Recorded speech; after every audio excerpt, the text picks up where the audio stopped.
Previous जो lecture था उसमें हमने first come first serve scheduling algorithm को स्टडी किया। हमने प्रॉब्लम्स एफसीएफएस के जो है उसको देखा और हमने देखा कि ये जो है इजी टू इम्प्लीमेंट है और लेकिन कुछ डिसएडवांटेज थे एफसीएफएस एल्गोरिथम के। अब हम आगे बढ़ते हैं और हम देखते हैं इस लेक्चर में कि हम जो है नेक्स्ट एल्गोरिथम जो हमने स्टडी करना है स्केजुलिंग, जो कि शॉर्टेस्ट जॉब फर्स्ट एल्गोरिथम है। शॉर्टेस्ट जॉब फर्स्ट एल्गोरिथम जो कि इसके नाम से ज़ाहिर है कि शॉर्टेस्ट जॉब फर्स्ट, यानी कि जॉब जिसको शॉर्टेस्ट पीरियड के लिए जो है सीपीयू रिक्वायर्ड होगा will get the first CPU, उसको पहले सीपीयू असाइन किया जाएगा। लेकिन इन केस ऑफ एफसीएफएस में जो था जॉब फर्स्ट जो है अराइव होगा, रिगार्डलेस उसकी लेंथ सीपीयू जो है वो कितनी है उस जॉब की, उसको असाइन सीपीयू जो है वो उसको फर्स्ट असाइन किया जाएगा। लेकिन इस यहाँ पे जो मामला है शॉर्टेस्ट जॉब फर्स्ट में, यहाँ पे जो है हम ये देखेंगे कि उस जॉब की जो है लेंथ कितनी है, उस ये प्रोसेस को जो है सीपीयू कितनी देर के लिए रिक्वायर्ड है। तो जिस प्रोसेस को सीपीयू जो है शॉर्ट पीरियड के लिए रिक्वायर्ड होगा वो सीपीयू जो है उसको पहले असाइन किया जाएगा। A different approach to CPU scheduling is the shortest job first scheduling algorithm. This algorithm associates with each process the length of the process next CPU burst. जैसे कि हमने कहा कि शॉर्टेस्ट जॉब फर्स्ट वुड, जैसे shortest job first का मतलब हरगिज़ ये नहीं है कि इंटायर लेंथ ऑफ प्रोसेस है या जो पूरा इंटायर टाइम जो है जो कि प्रोसेस को रिक्वायर्ड है अपनी एग्जीक्यूशन अपनी करने के लिए। एक्चुअली यहाँ पे इसका मतलब है कि length of the process next CPU burst, यानी कि इसका मतलब है नेक्स्ट टाइम उस प्रोसेस जो है कितना सीपीयू जो है वो यूज़ करेगा या कितना टाइम उसको रिक्वायर्ड है सीपीयू के लिए फॉर नेक्स्ट सीपीयू बर्स्ट जो है उसके लेंथ, प्रोसेस की लेंथ क्या is going to be use या how long to use the CPU that process. तो इस बेस के ऊपर जो है सीपीयू असाइन किया जाएगा रेदर देन इंटायर प्रोसेस को कंसीडर नहीं किया जा रहा कि नेक्स्ट बर्स्ट जो है वो सीपीयू का कितना होगा। सो प्रोसेस जिसका लीस्ट नेक्स्ट बर्स्ट टाइम होगा, यानी कि process having an least next burst time will be the one to get the CPU first, यानी कि उसको सीपीयू जो है पहले असाइन किया जाएगा। सो ये पैटर्न कंटिन्यू रहेगा बाकी जो भी प्रोसेस जो हैं रिमेनिंग प्रोसेस के लिए, यानी कि रेडी क्यू में तो बहुत सारे प्रोसेस अवेलेबल होंगे, तो तमाम प्रोसेस पे ये फार्मूला अप्लाई किया जाएगा।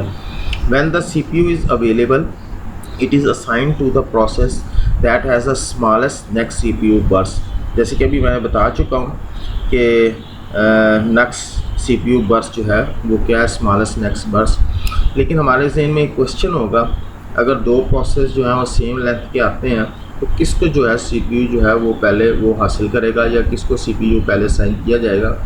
अगर दो प्रोसेस वेटिंग कर रहे हैं सीपीयू के लिए और दोनों की लेंथ भी सेम है तो who is going to get the CPU first. तो if the next CPU burst of two process are the same, FCS scheduling is used to break the tie. तो ऐसी सिचुएशन जो कि अराइव हो, यानी कि जहाँ पे if the next CPU burst of two process are the same, तो एफसीएफ स्केजुलिंग जो है वो यूज़ होगी टाई ब्रेक करने के लिए। इट्स मीन कि दो प्रोसेस के लेंथ सेम है और वो वेट कर रहे हैं सीपीयू के लिए, तो शॉर्टेस्ट जॉब फर्स्ट जो है वहाँ पे अप्लाई नहीं होगा इस केस में। लेकिन बोथ के क्योंकि दोनों के लेंथ जो है वो सेम है, तो इस केस में जो है हम एफसीएफएस को यूज़ करेंगे। एफसीएस जो कि हम पहले डिस्कस चुके हैं वो इस टाई को ब्रेक करेगा। सो यानी कि वो प्रोसेस जो कि फर्स्ट आया होगा, अपीयर हुआ होगा, अराइव हुआ होगा, वो पहले जो है सीपीयू हासिल करेगा और नेक्स्ट वन जो है वो उस प्रोसेस के बाद जो है उसको सीपीयू जो है वो असाइन किया जाएगा। Note that a more appropriate term for this scheduling method would be the shortest next CPU burst algorithm, because scheduling depend on the length of next CPU burst of a process rather than its total length। जैसे कि अभी मैंने शुरू में बता भी चुका हूँ, शॉर्टेस्ट जॉब फर्स्ट यानी कि हम उस प्रोसेस की पूरी लेंथ को नहीं कंसीडर कर रहे, हम क्या कंसीडर कर रहे हैं, हम लेंथ ऑफ प्रोसेस जो है नेक्स्ट CPU बर्स्ट को कंसीडर कर रहे हैं। इसका मतलब है कि प्रोसेस जो है वो नेक्स्ट टाइम कितना CPU को यूज़ कर रहा है। तो वाई वी से नेक्स्ट टाइम, क्योंकि आपको पता है कि during the execution of process जो है CPU जो है यूजिंग ए CPU जो एक प्रोसेस जो है वो CPU को यूज़ करता है, वो IO ऑपरेशन में भी जाता है और देन वो CPU यूज़ करता है और फिर सो ऑन, यानी कि वो डिफरेंट स्टेट में से होता हुआ प्रोसेस जो है अपनी एग्जीक्यूशन को कंप्लीट करता है। यानी कि रनिंग कर रहा था, रनिंग स्टेट से वो IO में गया, IO से फिर वो रेडी क्यू में गया। जब वो रेडी क्यू में दोबारा जाएगा तो उसको फिर जो है उसका नेक्स्ट CPU बर्स्ट क्या है, दैट्स मीन कि प्रोसेस जो है वो नेक्स्ट टाइम में कितना जो है वो CPU यूज़ करेगा। तो that is length to going to be use. तो दैट इज़ एक्चुअली जो है इसको काउंट किया जाएगा और यही इसका कंसीडर है। यानी कि पूरा लेंथ को हम कंसीडर नहीं कर रहे कि जो प्रोसेस जो है वो उसको कितना पूरा टोटल टाइम रिक्वायर्ड है। वो मुख्तलिफ स्टेट में अपने ड्यूरिंग द एग्जीक्यूशन में जो है वो पूरी जो है मुख्तलिफ डिफरेंट स्टेट में से होता हुआ अपनी एग्जीक्यूशन को कंप्लीट करता है और वो दोबारा रेडी क्यू में आता है और दोबारा उसको CPU एलोकेट किया जाता है। तो that's is the burst time, next burst time.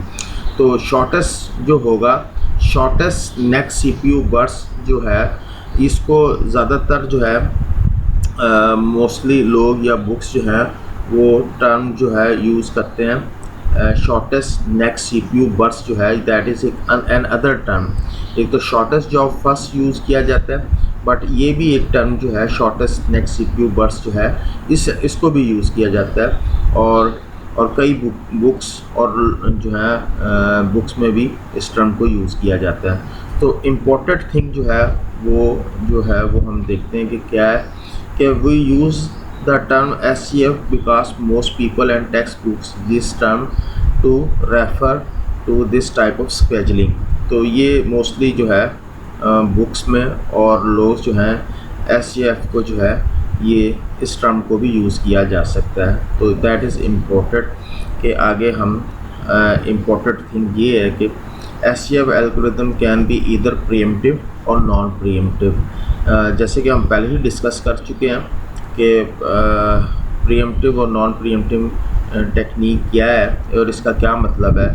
जैसे कि हमने प्रीवियस एल्गोरिथम FCFS जो था उसको हमने देखा था कि वो नॉन प्रीएम्प्टिव है, but in case of SJF जो है ये प्रीएम्प्टिव भी हो सकता है और नॉन प्रीएम्प्टिव भी हो सकता है। सो देयर में भी केस जहाँ पे ये प्रीएम्प्टिव है और कुछ केसेस ऐसे हैं जहाँ पे ये जो है नॉन प्रीएम्प्टिव है।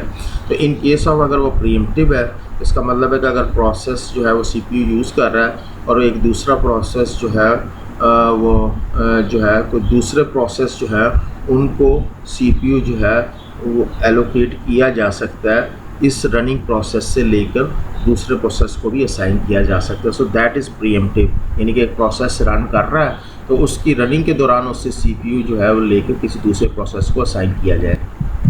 लेकिन जब हम प्रोसेस को CPU असाइन करेंगे किसी दूसरे प्रोसेस को तो वो डिपेंड कर रहा होगा किसी कंडीशन के ऊपर। Shortest job first scheduling algorithm में हम नॉन प्रीएम्प्टिव की एग्जांपल को देखते हैं। As an example of SJF scheduling, consider the following set of process with length of CPU burst time in millisecond। हमारे पास सेट ऑफ प्रोसेस जो available है P1, P2, P3 and P4 और इनका जो बर्स्ट टाइम जो assign किया गया है दैट इज़ 6, 8, 7 और 3 मिलीसेकंड जो है वो असाइन किया गया। लेट्स सबसे पहले हम इसका गांट चार्ट जो है वो ड्रॉ करते हैं। तो देखेंगे कि सबसे पहले P4 जो है वो CPU असाइन किया जाएगा उसको, क्योंकि सबसे लीस्ट बर्स्ट टाइम जो है P4 का दैट इज़ 3 मिलीसेकंड। तो CPU जो है वो P4 को असाइन किया गया और ये 3 मिलीसेकंड तक CPU जो है वो यूटिलाइज़ करेगा। 3 मिलीसेकंड में जैसे ही इस P4 CPU को रिलीज़ करेगा तो बाकी जो अवेलेबल हमारे पास प्रोसेस हैं जिसमें P1, P2 और P3 है, तो P1 का जो है वो सबसे लीस्ट जो है वो बर्स्ट टाइम है, दैट इज़ 6 मिली सेकेंड। तो P1 जो है वो CPU हासिल करेगा और एग्जीक्यूशन अपनी स्टार्ट करेगा। तो 3 + 6 9 मिली सेकेंड तक जो है P1 एग्जीक्यूट करने के बाद CPU को रिलीज़ करेगा। तो हमारे पास 2 प्रोसेस जो है वो रेडी क्यू में अवेलेबल हैं, जिसमें P3 का जो है वो 7 बस टाइम है, जो कि लेस है 8 से। तो P3 को जो है CPU असाइन कर दिया जाएगा और 7 मिली सेकेंड ऐड किया जाए 9 के अंदर, तो 16 मिली सेकेंड तक P3 जो है वो अपनी एग्जीक्यूशन को कंप्लीट करेगा और उसके बाद जो है वो P2 को असाइन कर दिया जाएगा और 8 मिली सेकेंड तक जो है P2 जो है उसको जो है CPU को यूटिलाइज़ किया जाएगा। अगर हम इसका वेटिंग टाइम कैलकुलेट करें तो ये बड़ा सिंपल है, क्योंकि हमने कंसीडर किया था कि ये तमाम प्रोसेस जो है 0 मिली सेकेंड पे अराइव हुए हैं। तो इसका मतलब है कि P4 जो है उसको तो वेट करना ही नहीं पड़ा, तो वो सबसे पहले CPU ही उसको असाइन कर दिया गया। इट्स मीन कि उसका वेटिंग टाइम ज़ीरो है, तो P4 का जो है वेटिंग टाइम 0 है। तो P1 का अगर हम देखें, सबसे पहले वेटिंग टाइम P1 को 3 मिली सेकेंड तक जो है वेट करना पड़ा, तो P1 का जो है वेटिंग टाइम 3 मिली सेकेंड। P2 जो है उसको 16 मिली सेकेंड तक, क्योंकि उससे पहले P4, P1 और P3 ने CPU को यूटिलाइज़ किया। P2 को जो है 16 मिली सेकेंड तक वेट करना पड़ा, तो इस वेटिंग टाइम में 16 मिली सेकेंड। P3 जो है उससे पहले 2 प्रोसेस जो है उन्होंने एग्जीक्यूशन कंप्लीट की, जो कि 9 मिली सेकेंड तक उन्होंने CPU को यूटिलाइज़ किया। तो P3 को जो है 9 मिली सेकेंड तक जो है वेट करना पड़ा और P4 तो जैसे ही रेडी क्यू में एंटर हुआ तो CPU उसको असाइन कर दिया गया, तो वेटिंग टाइम उसका जो है 0 है। तो एवरेज वेटिंग टाइम जो है वो इन चारों प्रोसेस के वेटिंग टाइम को एडअप किया और 4 प्रोसेस डिवाइड किया, तो 7 मिली सेकेंड जो है that is average waiting time जो है वो कैलकुलेट हुआ।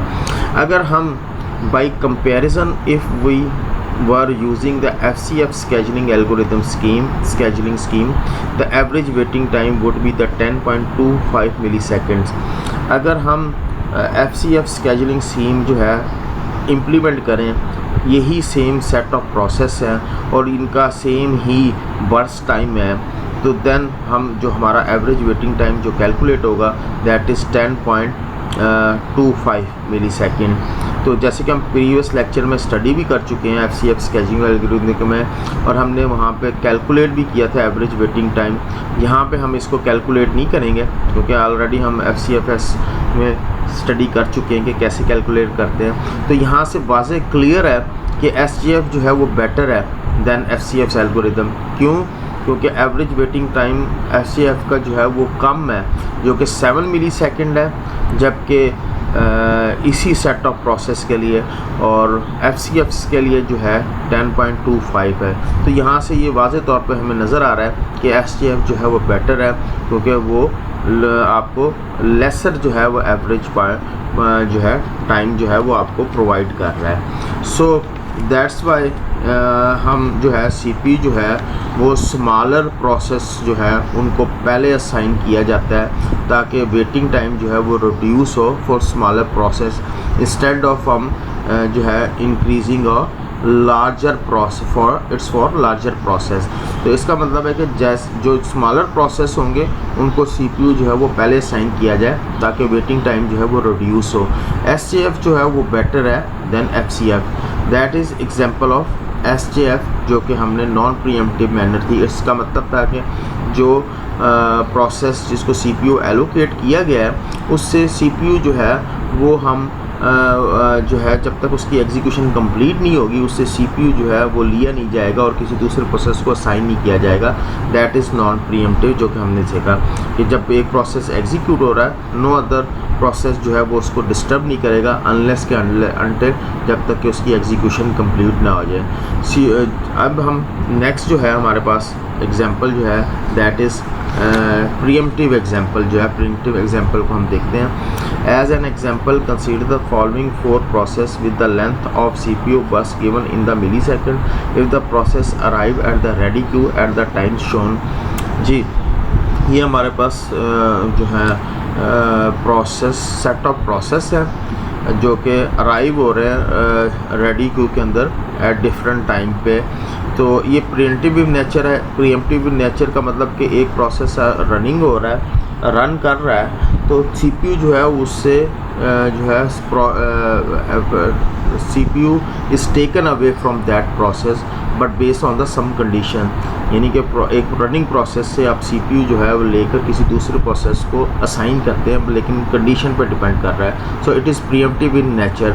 लेट्स सी, हम देखते हैं कि यहाँ पे हम एवरेज टाइम कैलकुलेट करते हैं और हम गैंट चार्ट जो है वो ड्रॉ करते हैं। हमारे पास यहाँ पे जो है ये अराइवल टाइम है जो कि प्रोसेस अराइव हो रहे हैं, और दैट इज़ बर्स्ट टाइम जो कि प्रोसेस जो है जिनको एग्जीक्यूशन के लिए रिक्वायर्ड है। तो सब फर्स्ट ऑफ ऑल जो है हम देखते हैं कि गैंट चार्ट जो है वो क्या जो है इस जो है प्रोसेस के लिए कैसे ड्रॉ किया जाएगा। तो एट टाइम 0 पे जो है P1 जो है वो अराइव होता है। टाइम अराइवल जो है P1 का जो है वो 0 है, लेकिन बर्स्ट टाइम उसका 8 है। इसका मतलब है अभी इस टाइम कोई और प्रोसेस मौजूद नहीं है, लिहाजा प्रोसेस जो CPU है वो प्रोसेस P1 को ही असाइन कर दिया जाएगा। ये जो प्रोसेस है ये बाद में अराइव हो रहे हैं, तो P1 जब वो असाइन कर दिया गया तो उसकी एग्जीक्यूशन 1 मिली सेकेंड पर जैसे कंप्लीट हुई तो P2 अराइव हो गया, यानी कि P2 अराइव हुआ। जब P2 अराइव हुआ तो P2 का जो बर्स्ट टाइम है दैट इज़ 4। तो इसका मतलब है कि इसका बर्स्ट टाइम जो था, इसने 1 मिली सेकेंड तक अपनी एग्जीक्यूशन कंप्लीट कर ली थी, तो इसका जो बाकी बर्स्ट टाइम जो रह गया था दैट इज़ 7, यानी कि 7 टाइम जो है वो इसका बर्स्ट टाइम रह गया था। लेकिन इसका बर्स्ट टाइम जो है वो लेस है, तो CPU इज़ प्रीएम्प्टिव। CPU जो है वो यहाँ इससे प्रोसेस से लेकर P2 को साइन कर दिया गया। P2 जो है अब उसने अपनी एग्जीक्यूशन स्टार्ट की। जैसे उसने अपनी एग्जीक्यूशन स्टार्ट की तो यहाँ पे 1 और 2 पे जैसे ही प्रोसेस P2 मिली सेकेंड पे आया, लेट्स से अज्यूम करते हैं यहाँ P2 जो है कंप्लीट हुआ, तो 2 मिली सेकेंड के ऊपर दूसरा P3 प्रोसेस अराइव हुआ। लेकिन P3 प्रोसेस का जो अराइवल टाइम जो बर्स्ट टाइम है that is 9 millisecond. 9 millisecond का मतलब इट्स मीन कि इसका बर्स्ट टाइम 4 था, लेकिन 1 मिली सेकेंड इसने एग्जीक्यूशन कंप्लीट की, यानी कि 2 हुआ। तो 2 पे जो था इसका बर्स्ट टाइम जो था वो 3 रह गया था। तो इसका मतलब है कि that is less than from 9। तो इसको अलाउ किया जाएगा P2 के वो अपनी एग्जीक्यूशन कंप्लीट करे। एट 2 के बाद जैसे ही उसने 3 मिली सेकेंड पे अपनी एग्जीक्यूशन कंप्लीट की तो 3 मिली सेकेंड पे जो है P4 अराइव हुआ। P4 जो है उसका बर्स्ट टाइम जो है वो 5 है, लेकिन P2 जो रनिंग प्रोसेस था जो कि CPU जो होल्ड किया हुआ था और एग्जीक्यूशन कंप्लीट कर रहा था, तो 3 मिली सेकेंड के ऊपर उसकी एग्जीक्यूशन जो है 2 मिली सेकेंड कंप्लीट हो चुकी थी। इसका मतलब है बाकी उसका जो पोर्शन रह गया है एग्जीक्यूशन का दैट इज़ 2 मिली सेकेंड, यानी कि 4 एंड 5, तो जो कि लेस है फ्रॉम 5। तो इसका मतलब है कि फिर भी P2 को जो है वो अलाउ किया जाएगा कि वो अपनी एग्जीक्यूशन कंप्लीट करे, क्योंकि 5 जो है वो ग्रेटर देन फ्रॉम 4 बल्कि 2, क्योंकि एग्जीक्यूशन जो है 2 मिली सेकेंड तक कंप्लीट हो चुकी थी। तो P5 पे जब से ही P2 कंप्लीट होकर अपनी एग्जीक्यूशन कंप्लीट करके प्रोसेस को रिलीज़ करेगा, CPU को रिलीज़ करेगा, प्रोसेसर रिलीज़ होगा, तो अब हमारे पास ये प्रोसेस जो है ये कंप्लीट हो चुका है P2। अब हमारे पास जो प्रोसेस रेडी क्यू में अवेलेबल है P1, P3 और P4। तो P3 का जो बाकी एग्जीक्यूशन जो रह गई थी वो 7 मिली सेकेंड की थी, P3 की 9 थी और P4 की जो है वो 5 है, तो लेस इज़ P4। तो P4 को जो है वो असाइन किया जाएगा 5 मिली सेकेंड तक, और वो अपनी एग्जीक्यूशन जो है वो 10 मिली सेकेंड पे कंप्लीट करके जैसे ही अपनी एग्जीक्यूशन कंप्लीट करके वो उसको रिलीज़ करेगा CPU को। तो अब हमारे पास जो है इसका मतलब P2 भी कंप्लीट हो गया, P4 भी कंप्लीट हो गया और P2 भी कंप्लीट हो गया। अब हमारे पास P1 और P3 जो है वो अवेलेबल है। तो इसमें अगर हम देखा जाए तो P1 जो है अब उसका बर्स्ट टाइम जो है that is 7 which is less than from 9। तो P1 जो है उसको CPU असाइन किया जाएगा और 10 मिली सेकेंड तक जो है अपनी एग्जीक्यूशन 7 मिली सेकेंड तक जो है अपनी एग्जीक्यूशन को कंप्लीट करेगा, यानी कि 17 मिली सेकेंड के ऊपर CPU रिलीज़ किया जाएगा। जैसे ही 17 मिली सेकेंड पर CPU रिलीज़ होगा इसकी एग्जीक्यूशन कंप्लीट हो गई, और अब हमारे पास P3 है जो कि 9 मिली सेकेंड तक अपनी एग्जीक्यूशन को कंप्लीट करेगा और वो 26 मिली सेकेंड के ऊपर जो है प्रोसेस जो है वो अपना एग्जीक्यूशन को कंप्लीट कर देगा। तो दैट इज़ प्रीएम्प्टिव, जिसमें हमने देखा कि P1 को जो है प्रीएम्प्ट किया गया और उसकी एग्जीक्यूशन जो है उसको रोककर दूसरे प्रोसेस को असाइन की, क्योंकि that is shortest job first algorithm था। जी, अब हम देखते हैं कि वेटिंग टाइम जो है, waiting time is equal to total waiting time minus number of millisecond process executed और minus arrival time. So that is the formula जो कि हम यूज़ करेंगे एवरेज वेटिंग टाइम कैलकुलेट करने के लिए। अब हम आगे जो है इसको देखते हैं मज़ीद फर्दर।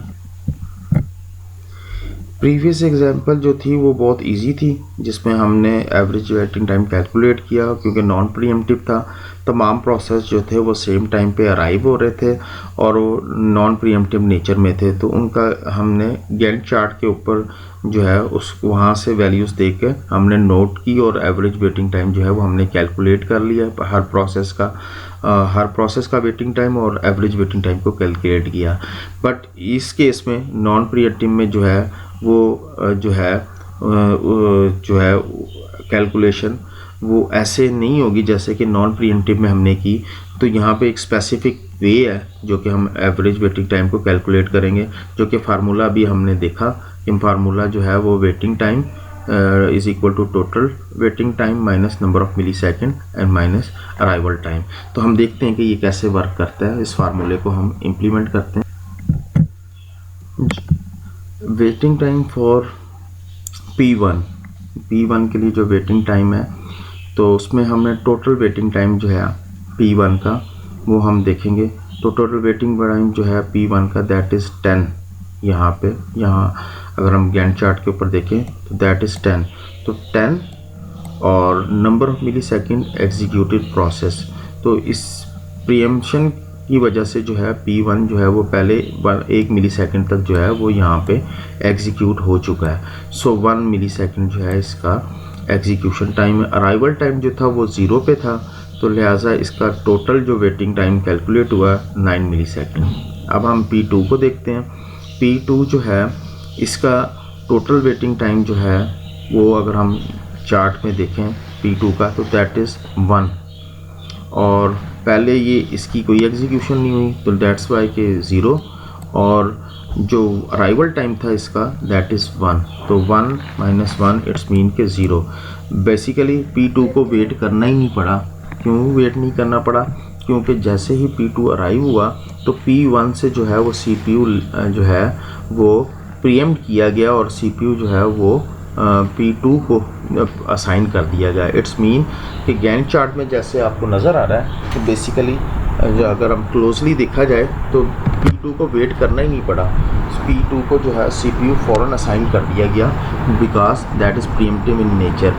P3 अगर हम देखें तो P3 में हमारे पास जो है उसको टोटल जो वेट करना पड़ा दैट इज़ 17 मिली सेकेंड और उससे पहले उसकी कोई एग्जीक्यूशन नहीं हुई थी, दैट्स वाई 0 और इसका अराइवल टाइम जो था दैट इज़ 2। तो इसका टोटल जो है वेटिंग टाइम जो हमने देखा 15 मिली सेकेंड। P5 जो था, P5 अगर देखा जाए P4 जो है उसको अगर देखा जाए तो उसका जो वेटिंग टाइम था दैट इज़ 5 और पहले एग्जीक्यूशन 0 थी और अराइवल टाइम जो था इसका 3 था। तो इट्स मीन के 5 माइनस 3 इज़ 2 मिली सेकेंड। तो ये हमारे पास जो है अगर हम इसकी एवरेज वेटिंग टाइम कैलकुलेट करें 9, 0, 15 और 2 को ऐड कर दिया जाए, टोटल प्रोसेस 4 है और इसको डिवाइड की दिया जाए तो दैट इज़ 6.5 मिली सेकेंड जो है that is the total waiting time जो है वो कैलकुलेट हुआ। सो preemptive SGF scheduling is sometimes called shortest remaining time first scheduling algorithm। जी, ये एक और नाम है जो कि SGF scheduling के लिए यूज़ किया जाता है, यानी कि इसको shortest remaining time first scheduling algorithm किया जाता है। क्यों कहा जाता है? जैसे कि मैंने पहले ही एक्सप्लेन किया हुआ है कि हमने देखा था कि SGF जो है वो वो CPU के नेक्स्ट बर्स्ट टाइम को देखता है। सो that is Y shortest remaining time first.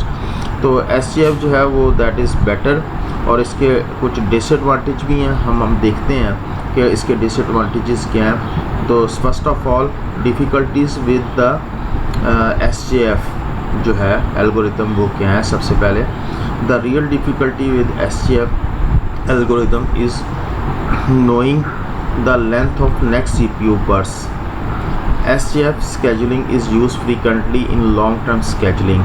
जैसे कि हमने SJF एल्गोरिदम जो है SJF एल्गोरिदम प्रोसेस जो कि स्मॉलेस्ट नेक्स्ट CPU बस्ट होता है उसको CPU पहले साइन किया जाता है, बट ये वेरी डिफ़िकल्ट है जानना कि उसकी लेंथ जो है नेक्स्ट CPU बर्स्ट जो है रिक्वेस्ट जो बर्स्ट है उसको डिटरमिन करना या मालूम करना जो है दैट इज़ वेरी डिफ़िकल्ट। ये कोई इजी नहीं है कि फाइंड आउट करना कि अगला नेक्स्ट बर्स्ट टाइम कितना है, कि अगला बर्स्ट टाइम इस प्रोसेस का कितना होगा, लेकिन ताहम हम जो है वो फिर भी जो है उसका फाइंड आउट कर लेते हैं। मे बी फाइंड हम उसकी इंटायर लेंथ को तो फाइंड आउट कर सकते हैं किसी प्रोसेस की, लेकिन नेक्स्ट CPU बर्स्ट जो है वो that is very difficult. It's mean कि नेक्स्ट टाइम वो कितना CPU यूज़ करेगा, क्या उसको कितना जाएगा, that is very difficult to calculate.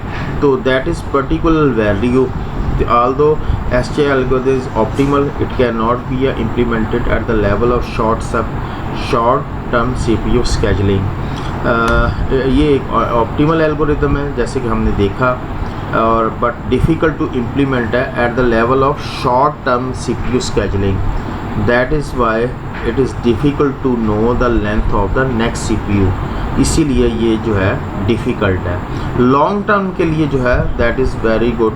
Long term scheduling अगर आपने करनी है तो SJF जो है वो फ्रीक्वेंटली जो है वो वहाँ पे यूज़ होता है, बट शॉर्ट टर्म के लिए जो है that is very difficult. With short term scheduling there is no way to the length of the next CPU burst, क्योंकि प्रॉब्लम ही यही है कि नेक्स्ट CPU बर्स्ट टाइम जो है that is very difficult to find out, that's why. तो problem हमारे पास जो SJF एल्गोरिदम की है कि कैसे हम आप सोच रहे होंगे कि कैसे हम जो है हमें तो पता ही नहीं चलेगा कि नेक्स्ट CPU बर्स्ट है, कैसे मालूम करेंगे। हाउएवर हम SJF एल्गोरिदम को यूज़ भी करते हैं, बट स्टिल यहाँ पे वेज़ या प्रोसीजर या आप कह लें कि तरीका जो है हमारे पास अवेलेबल है। लेट्स सी कि वो कौन से तरीके हैं जिनकी वजह से जिससे हम जो है इसका नेक्स्ट CPU बर्स्ट जो है वो डिटरमिन करते हैं, क्योंकि SJF यूज़ तो हो रहा है, बट प्रॉब्लम क्या है, प्रॉब्लम ये है कि उसका next burst time find out करना दैट इज़ वेरी डिफ़िकल्ट। और next burst time find out करना अगर डिफ़िकल्ट है तो शॉर्ट टर्म स्केजुलिंग में जो है that is very difficult to implement, जो है इम्प्लीमेंटेशन जो है शॉर्ट टर्म स्केजुलिंग में डिफ़िकल्ट है। तो क्या वेज़ हैं, अप्रोचेस क्या हैं जिनके ज़रिए जो है हम डिटरमिन कर सकते हैं। One approach to this problem is try to approximate the SJF scheduling. एक प्रॉब्लम जो है हम क्या करते हैं, हम ट्राई करते हैं approximate SJF, we are going to approximation करते हैं इस SJF के अंदर। जी क्या SJF, we may not know the length of the next CPU bus, but we may be able to predict its value, that is approximation। यानी कि approximation का जो वर्ड यूज़ हमने किया अभी, तो यानी कि हम प्रिडिक्ट करते हैं, हमें पता तो नहीं है नेक्स्ट CPU बर्स्ट टाइम क्या होगा exactly, we are not able, but हमारे पास वे है कि हम प्रिडिक्ट कर सकते हैं, तरीके हैं हमारे पास कि हम प्रिडिक्शन करें और हम अज्यूम करें कि दैट इज़ कि we expect the next CPU burst time will be similar in the length to the previous one. यानी कि अज्यूम या अप्रोक्सीमेशन हम क्या कर रहे हैं कि एक दफ़ा CPU बर्स्ट जो है वो एक CPU बर्स्ट अकर्ड हो गया, यानी कि एक दफ़ा CPU यूटिलाइज हो गया, ड्यूरिंग दैट जो बर्स्ट टाइम था we can assume the next CPU burst will be the same length approximately. हम यही अज्यूम करेंगे कि नेक्स्ट बर्स्ट टाइम भी हो। ज़्यादातर इन सम केसेस ये चंद एक केसेस के अंदर ये हो भी सकता है कि ये सेम ना हो, लेकिन ज़्यादातर केसेस ऐसे ही हैं जिनमें प्रीवियस बर्स्ट टाइम जो होगा वही हम अप्रॉक्सीमेट करेंगे कि वो नेक्स्ट बर्स्ट टाइम भी होएगा। We can approximate the value in that way, और हम इसी तरह ये अप्रॉक्सीमेट कर सकते हैं by computing and approximate of the length of the next CPU burst. We can pick the process within the shortest predicted CPU burst. इस approximation में हम क्या करते हैं, हम पिक करते हैं pick the process with the shortest predict CPU burst, यानी कि हम क्या कर रहे हैं, we apply the SCF scheduling algorithm. So problem हमारे पास जो है वो यहाँ पे रिजॉल्व हो गई कि हमने क्या किया, हमने अप्रॉक्सीमेट करके length of next CPU burst जो है we pick the process with shortest predicted CPU burst time, that is the way. तो हमने देखा कि FCFS को ये जो एल्गोरिथम है that is better than FCFS, और इसमें इसके कुछ प्रॉब्लम भी थे और कुछ डिसएडवांटेज भी थी जो कि हमने इस अप्रोचेस को यूज़ करते हुए जो है वो सॉल्व कर लिया। सो that is shortest job first algorithm था जिसको हमने जो है वो स्टडी किया।